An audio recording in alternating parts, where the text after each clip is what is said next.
ಜಮೀರ್ ಅಹಮದ್ಗೆ ಲೋಕ ಕಂಟಕ ಎದುರಾಗಿದೆ. ಆದಾಯ ಮೀರಿ ಶೇಕಡ 60ಕ್ಕೂ ಅಧಿಕ ಆಸ್ತಿ ಗಳಿಕೆ ಆರೋಪದ ಈಗ ಅವರ ಮೇಲಿದೆ. ಪ್ರಾಸಿಕ್ಯೂಷನ್ಗೆ ಅನುಮತಿ ಕೋರಿ ಲೋಕಾಗೆ ಪತ್ರವನ್ನು ಬರೆಯಲಾಗಿದೆ. ಗವರ್ನರ್ಗೆ ಪತ್ರವನ್ನ ಲೋಕಾಯುಕ್ತ ಅಧಿಕಾರಿಗಳು ಬರೆದಿದ್ದಾರೆ. ದೋಷಾರೋಪ ಪಟ್ಟಿ ಸಲ್ಲಿಕೆಗೆ ಅನುಮತಿಗೆ ಮನವಿಯನ್ನ ಮಾಡಿದ್ದಾರೆ. ಅಕ್ರಮ ಆಸ್ತಿ ಸಂಪಾದನೆ ಹಿನ್ನೆಲೆಯಲ್ಲಿ ಲೋಕ ಈ ಮನವಿಯನ್ನ ಮಾಡಿಕೊಂಡಿದೆ.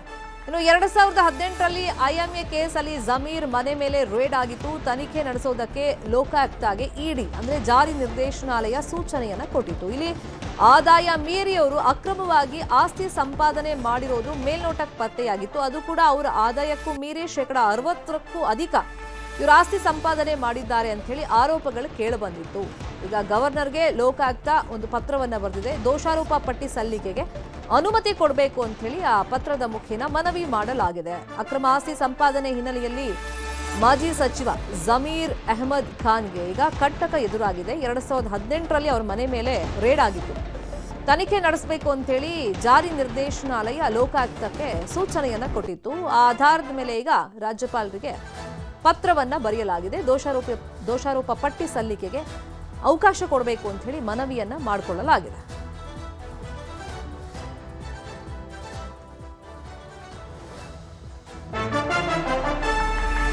ಪ್ರಾಸಿಕ್ಯೂಷನ್ಗೆ ಅನುಮತಿ ಕೇಳಿರೋ ವಿಚಾರವಾಗಿ ಏನ್ ನಡೆದ್ರು ಕಾನೂನು ಪ್ರಕಾರವೇ ಅದಾಗಬೇಕು ಅಂತ ಹೇಳಿ ಬೆಂಗಳೂರಲ್ಲಿ ಗೃಹ ಸಚಿವ ಪ್ರಿಯಾಂಕ್ ಖರ್ಗೆ ಹೇಳಿಕೆಯನ್ನ ಕೊಟ್ಟಿದ್ದಾರೆ. ಗವರ್ನರ್ ಮೊದಲು ಅನುಮತಿ ಕೊಡ್ಲಿ, ಯಾರೂ ಕೂಡ ಕಾನೂನಿಗಿಂತ ಮೇಲಲ್ಲ ದೊಡ್ಡವರಲ್ಲ ಅಂತ ಪ್ರಿಯಾಂಕ್ ಖರ್ಗೆ ಅವರು ಹೇಳಿಕೆಯನ್ನ ಕೊಟ್ಟಿದ್ದಾರೆ. ಏನೇ ನಡೆದ್ರು ಅದು ಕಾನೂನಿನ ಪ್ರಕಾರನೇ ನಡಿಬೇಕು, ಕಾನೂನಿನ ಅಡಿಯಲ್ಲೇ ನಡಿಬೇಕು, ಕಾನೂನಿಗಿಂತ ದೊಡ್ಡವರು ಯಾರೂ ಇಲ್ಲ ಅಂತೇಳಿ ಪ್ರಿಯಾಂಕ್ ಖರ್ಗೆ ಅವರು ಹೇಳಿದ್ದಾರೆ.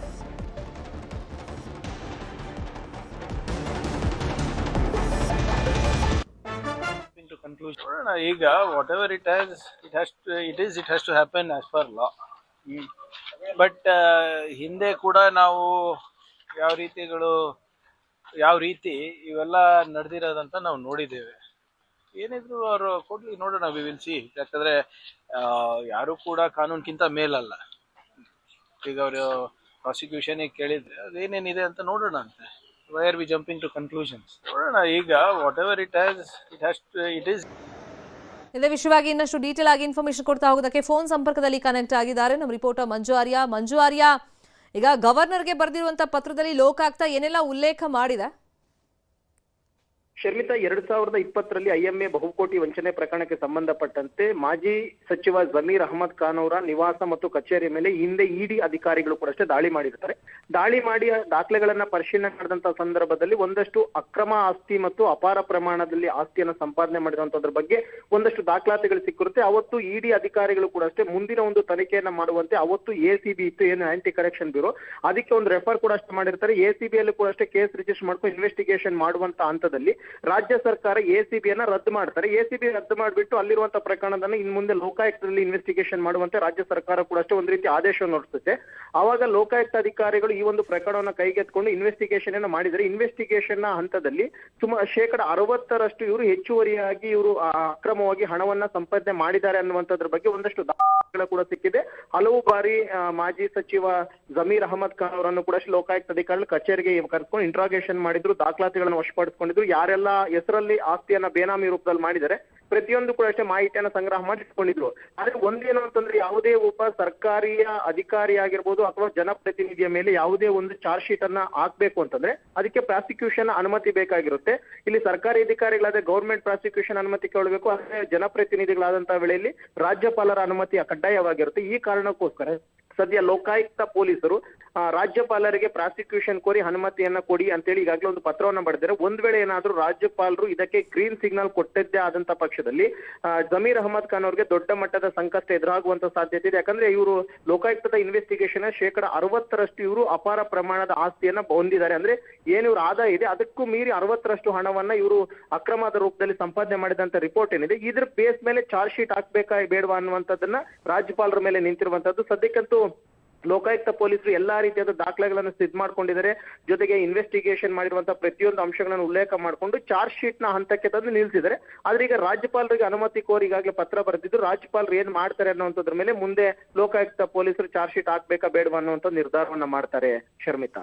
ಮಂಜುನಾಥ್, ಒಂದ್ ವೇಳೆ ಈಗ ಪ್ರಾಸಿಕ್ಯೂಷನ್ಗೆ ನೀವು ಹೇಳ್ದಂಗೆ ಗವರ್ನರ್ ಅನುಮತಿ ಕೊಟ್ಟರು, ಗ್ರೀನ್ ಸಿಗ್ನಲ್ ಕೊಟ್ರೆ, ಈಗ ಗೃಹ ಸಚಿವರು ಮಾತಾಡ್ತಾ ಹೇಳ್ತಾ ಇದ್ರು ಪ್ರಿಯಾಂಕ್ ಖರ್ಗೆ ಕಾನೂನಿನಲ್ಲಿ ಏನು ಅವಕಾಶ ಇದೆ, ಅದು ಮಾಡಲೇಬೇಕಾಗತ್ತೆ, ಕಾನೂನಿನ ಮೀರಿ ಯಾರೂ ಇಲ್ಲ ಅಂತೇಳಿ. ಆದರೆ ಇದು ರಾಜಕೀಯವಾಗಿ ಯಾವ ಥರ ಟರ್ನ್ ಆಗ್ಬೋದು?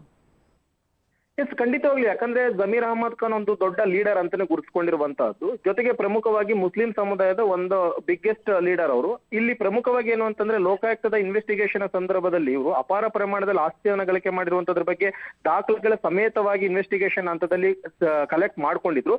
ಆದ್ರೆ ಇಲ್ಲಿ ರಾಜ್ಯಪಾಲರ ಅನುಮತಿ ಅನ್ನುವಂಥದ್ದು ತುಂಬಾ ಕಡ್ಡಾಯವಾಗಿರುತ್ತೆ. ಯಾಕಂದ್ರೆ ಯಾವುದೇ ಒಬ್ಬ ಜನಪ್ರತಿನಿಧಿ ವಿರುದ್ಧವಾಗಿ ಚಾರ್ಜ್ ಶೀಟ್ ಹಾಕುವಂತ ಸಂದರ್ಭದಲ್ಲಾಗಿರ್ಬೋದು ಅಥವಾ ಅವರ ಬಂಧನ ಮಾಡುವಂತ ಸಂದರ್ಭದಲ್ಲಿ ರಾಜ್ಯಪಾಲರಿಗೆ ಅನುಮತಿ ಕಡ್ಡಾಯವಾಗಿರುತ್ತೆ. ಆ ಕಾರಣಕ್ಕೋಸ್ಕರ ಅನುಮತಿಯನ್ನ ಕೋರಿದರೆ ಒಂದ್ ವೇಳೆ ಏನಾದ್ರೂ ರಾಜ್ಯಪಾಲರು ಅನುಮತಿಯನ್ನ ಕೊಟ್ರು ಅಂತಂದ್ರೆ ದೊಡ್ಡ ಮಟ್ಟದ ಸಂಕಷ್ಟ ಎದುರಾಗುತ್ತೆ. ಚಾರ್ಜ್ ಶೀಟ್ ಹಾಕ್ತಾರೆ, ಚಾರ್ಜ್ ಶೀಟ್ ನಲ್ಲಿ ಏನೆಲ್ಲ ಅಂಶಗಳಿದೆ ಅನ್ನುವಂಥದ್ದು ಬಯಲಾಗುತ್ತೆ.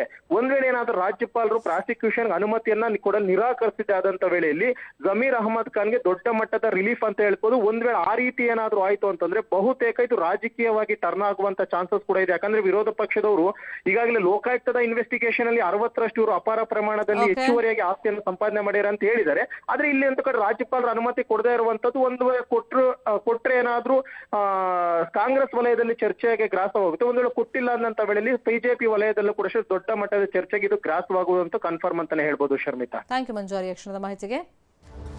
ಬಾಗೇಪಲ್ಲಿಯಲ್ಲಿ ಪಾಕ್ ಮೂಲದ ತಾಯಿ ಮಗನನ್ನ ಅರೆಸ್ಟ್ ಮಾಡಲಾಗಿದೆ ಅಂತೇಳಿ ಮಾಹಿತಿ ಇದೆ. ವೀಸಾ ನವೀಕರಿಸದೆ ದೇಶದಲ್ಲೇ ವಾಸ ಮಾಡಿಕೊಂಡಿದ್ರು ಅನ್ನೋ ಆರೋಪ ಇದೆ.